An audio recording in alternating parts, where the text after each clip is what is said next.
guys! So, na-miss ko din kayo. So, as you can see, I have a new table set up. Yung first vlog kasi natin, mostly mga ornamental plants. This one naman, it's mostly cactus and succulents. Dito kasi nag-originate yung pebbles and spikes. So, the first plants na talagang masyado akong fascinated is cactus and succulents. Why? Because of their flowers. Hindi ko alam kasi before na talagang nagpa-flowers pala siya. And then, there's one time na nakabili ko ng cactus plant na full of flowers. So, doon na ako nag-start mag-discover, mag-research about the cactus plant. And I used to attend Cactus Fair sa Quezon Memorial Circle. So, and I joined some of the FB groups then sa Facebook. So, yun, mas lalo akong nagkaroon ng maraming idea, paano sila alagaan. Doon nag-start na magkaroon ako ng page kasi nag-start na rin ako mag-collect. Actually, the first time na nag-join ako sa Cactus Fair sa Quezon Memorial Circle, talagang kahit nag-hoard ako ng mga different kinds of succulents and cactus. Kasi ang gaganda ng mga colors nila. And another thing, some of the cactus, meron na siya mga health benefits such as aloe vera.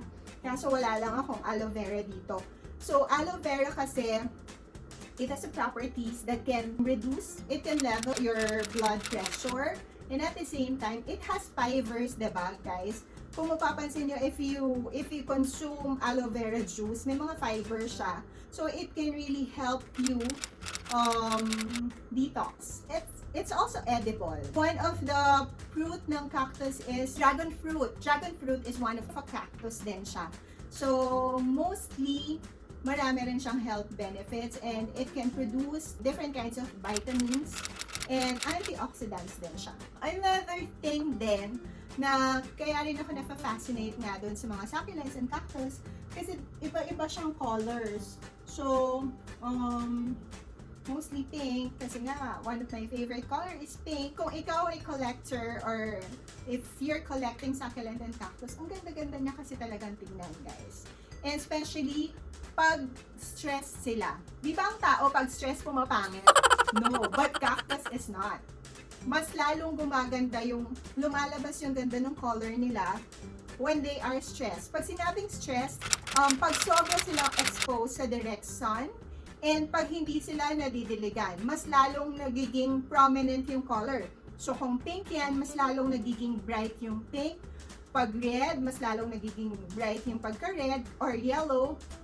So, yun naman ang difference ng cactus versus humans. Diba kasi pag humans, talagang sumasaka. Pero pag cactus and succulents, pag na-stress sila, mas lalong gumaganda. The photosynthesis of the sun, sila yung mas lalong nagbibigay ng magandang color because of the chlorophyll siguro na napoproduce pag masyadong exposed ang succulents and plants natin. I will discuss you kung ano-ano favorite succulents or meron ako dito sa bahay. Kasi usually, I ordered my plants and succulents from Korea. Pero guys, hindi naman lahat ng mga succulents and cactus they are not all expensive. Actually, affordable nga sila eh. Diba? Especially sa Baguio, if you're a newbie, be sure na kahit 1 plant or 2 plants lang muna. Kasi baka mamaya, diba, mamatay siya, hindi siya maalagaan ng maayos, or you should search muna kung paano alagaan before you're going to buy that kind of plant.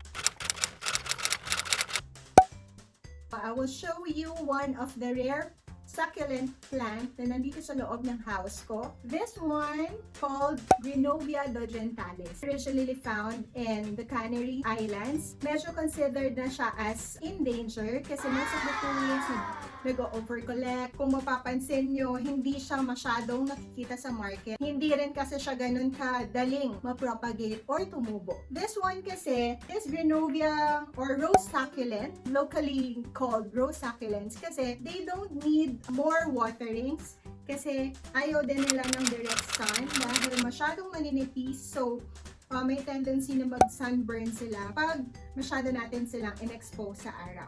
Usually, yung soil din na kailangan nila is you should put this in a cactus mix soil. So, try to avoid any organic materials such as peat moss or coconut coir since they retain water eh. So, ayaw din nila ng soap fit. I have two different kinds of Greenovia. This one is the pink Greenovia, and this one naman is the green Greenovia.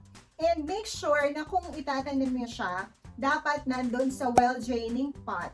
At least, makikita niyo dito sa ilalim, meron siyang hole para at least, pag diniligyan niyo siya, yung water hindi magsisit dun sa soil. Sabi ko kanina, hindi siya masyadong nakikita sa market. If you really want to buy this kind of rare plant, I must recommend you to go to the Etsy shop. Etong mga to, nabili ko rin siya sa Succulent City. You can find her shop sa Facebook. And yung Etsy shop naman, I often recommend buying your rare plants sa Etsy. Kasi it's a platform, it's an online shop that caters or allow na yung mga individual collectors na isell nila yung plants nila. But, medyo hindi siya ganun ka-affordable, guys. Since it's a rare plant, usually galing pa siya from Thailand, from Korea, and other parts of the country. Medyo mataas yung shipping fee kasi nga, prices are in dollars.